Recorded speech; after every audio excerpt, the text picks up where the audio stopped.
All right, so let's jump into this. Okay. You sent over some really interesting stuff about the upcoming film Wicked, Part 1. Right. We have a snippet here from Arabic Wikipedia, and I'm already kind of intrigued. Yeah. Just to set the stage for anyone listening who might not be super familiar with it, it's a two-part film adaptation of the Broadway musical Wicked, Right. which itself is based on Gregory Maguire's novel Wicked, The Life and Times of the Wicked Witch of the West. Yeah. And what's so cool about the novel and the musical Yeah, is it totally flips the script on that classic Wizard of Oz story. right. We see everything from the Mhm. perspective of Elphaba, Yeah. the Wicked Witch. It's such a It's a wild new take. Yeah, it really is. Yeah. It makes you think about how perspective can shape our whole understanding of a story. For sure. And looking at what you sent, there's a lot to unpack here. Yeah. Release dates, casting choices, budget figures. Definitely. It seems like they are pulling out all the stops to make this like a visual spectacle.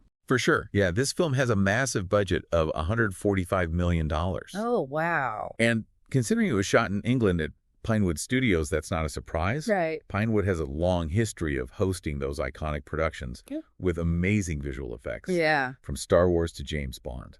Wow. So this choice of location definitely hints at the level of detail they're aiming for. It makes me wonder if they're going to use those resources to create a version of Oz we just never seen before. Yeah. Maybe even drawing inspiration from some of those other fantasy films that have come before. Right. But before we get too carried away talking about the visuals, Okay. let's talk about this powerhouse cast. Okay. Cynthia Erivo as Elphaba and Ariana Grande as Glinda. Oh, yeah. Talk about some serious star power. I mean, come on. Huge names. Huge names. Yeah. And casting choices like these can really make or break a film adaptation of a musical like this. Mhm. They're both so talented. Yeah. Incredible vocalists and performers, and I'm really curious to see how they embody these roles on screen. It's such a different medium than stage. It really is. And you know, the stage production relies so heavily on those big, powerful musical numbers. Yeah. And I'm wondering how those are going to translate to film. Right. It's a good thing they have John Powell composing the score. Yeah. He's known for creating these epic, sweeping soundtracks, like for films like How to Train Your Dragon, even Solo, a Star Wars story. He's a brilliant choice for this. Yeah. His music tends to blend that classic orchestral sound with modern influences, Right. which I think could work really well for a film like this. Yeah. It's all about balancing a familiar story with a fresh perspective. Absolutely. And speaking of fresh perspectives, Yes. let's talk about this science fiction categorization Uh-huh. that's in the Arabic Wikipedia article. Interesting. It's not a label that's usually associated with the stage musical. Yeah, not really. It makes you wonder what creative choices they're making to potentially lean into that sci-fi element. Right? Are we going to see a more futuristic Oz than we're used to? I don't know. Maybe some unexpected technology blended with the magic. It's possible. I'm very curious about that. Remember the original Wizard of Oz film? Yeah. That was groundbreaking for its time in terms Yeah. of those special effects and the Technicolor. Yeah. Maybe Wicked. Part 1 is trying to push those boundaries even further, Yeah. using modern filmmaking technology Yeah. to create like a truly unique visual experience. Now, speaking of modern filmmaking, Okay. they're using a tiered release strategy, which Right. I think is interesting. Yeah. The film opened in some countries on November 22nd, 2024, Mhm. but later in others, like December 4th in France, Okay. December 10th in the Middle East. Okay. What are your thoughts on that kind of unusual rollout? Well, I think a tiered release can be pretty effective at building anticipation Okay. and generating buzz over a longer period. Right. And it also allows them to kind of cater to different markets and cultural events. Mm-hmm. For example, that December release in France might coincide with the holiday season, which could lead to more ticket sales. That's a good point. And we've seen this strategy work successfully for other big films recently. Yeah. It seems to be becoming more common in the global film market. Yeah, it's almost like a slow burn approach to marketing. Right. Keeping people talking and generating excitement over several weeks instead of just one big opening weekend. Exactly. And it seems to be working. Yeah. Even with that limited release, Wicked, Yeah. Part 1 had already grossed nearly $200 million by December 31st. Wow. It'll be fascinating to see how it performs in those later release territories. That's incredible. I mean, this is already shaping up to be a deep dive full of surprises, Yeah. and we've only just scratched the surface here. For sure. What stands out to you so far? I'm really intrigued by this potential sci-fi angle. Yeah.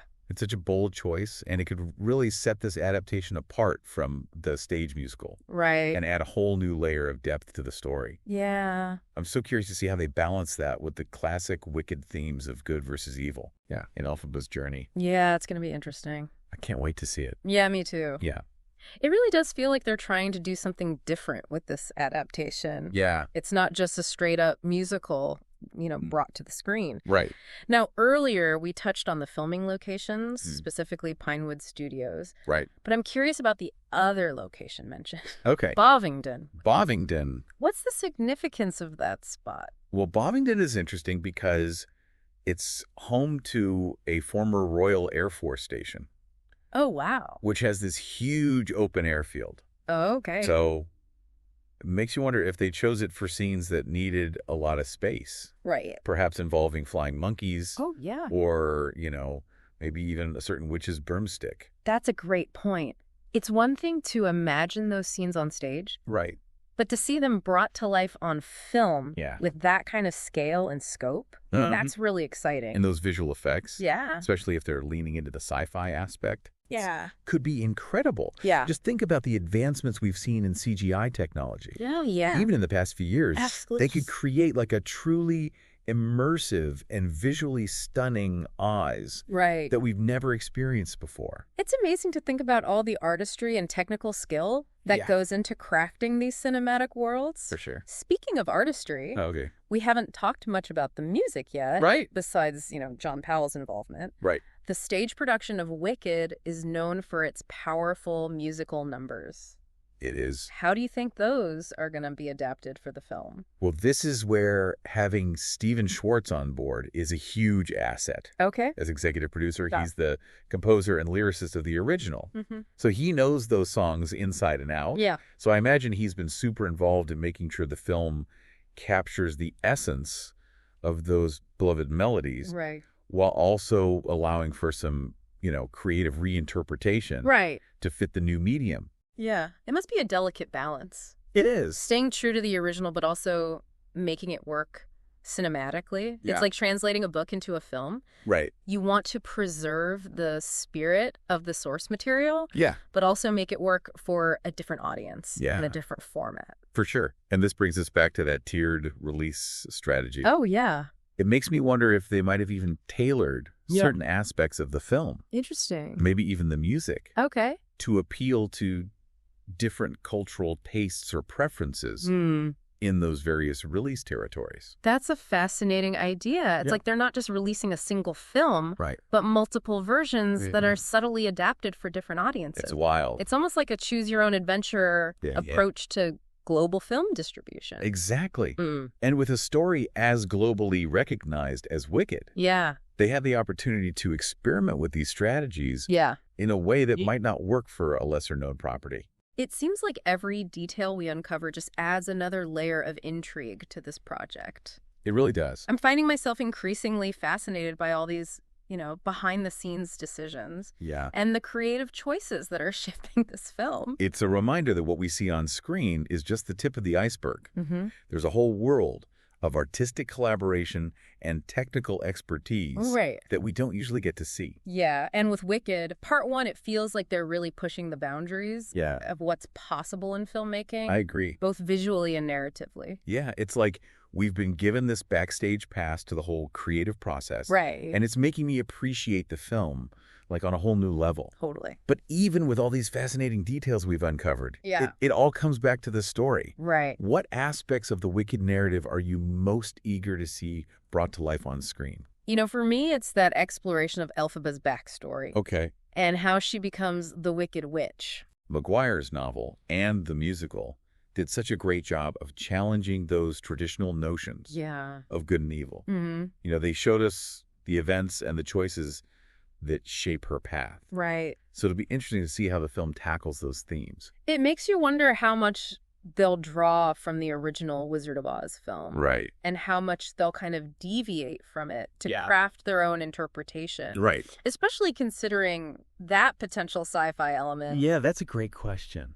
We keep coming back to. It raises the possibility that they might reinterpret certain magical elements Okay. in a more scientific or technological way, Interesting. which could totally change our understanding of Oz Right. and its inhabitants. It's almost like they're inviting us to question our own assumptions about this familiar story. Yeah. And look at it with fresh eyes. Exactly. And that theme of challenging assumptions, Right. looking beyond those surface appearances, Yeah. that's something that I think resonates with a lot of people. Absolutely. It's a reminder that there's often more to a story Mm-hmm. and to a person than meets the eye. It makes you think about how easily labels like good and evil can be misapplied, Right? and how our perspectives can be swayed by outward appearances. Yeah, it's a powerful message. Yeah, especially in today's world. I agree. I think that's what makes Wicked such an enduring story. Totally. It goes beyond just a simple fairy tale. It does. And it explores these complex themes that are relevant to all of us. So as we eagerly await the release of Wicked, Part 1, Yes. what would you say is the most important thing for viewers to keep in mind? I would encourage them to embrace the complexities Okay. of this story and its characters. Right. Don't go in expecting just a rehash of The Wizard of Oz. Right. Be open to new interpretations. Mm-hmm. Question your assumptions. Okay. And be prepared to see Oz in a whole new light. And remember, this is only Part 1. That's right. We haven't even touched on what might happen in the second film. Oh, yeah. Who knows what surprises are in store? So many possibilities. The possibilities are endless. They really are. Until then, Yeah. keep exploring, Mm-hmm. keep questioning, Right? keep your eyes peeled for any emerald green glimmers on the horizon. Beautifully said. Huh. And who knows, maybe there's a bit of Elphaba and Glenda in all of us. Maybe. Embrace your complexities. Yeah. Challenge your assumptions. Mhm. And never be afraid to defy gravity, Right. both literally and metaphorically. I love it. Thanks for joining us for this deep dive. Of course. Thanks for having me.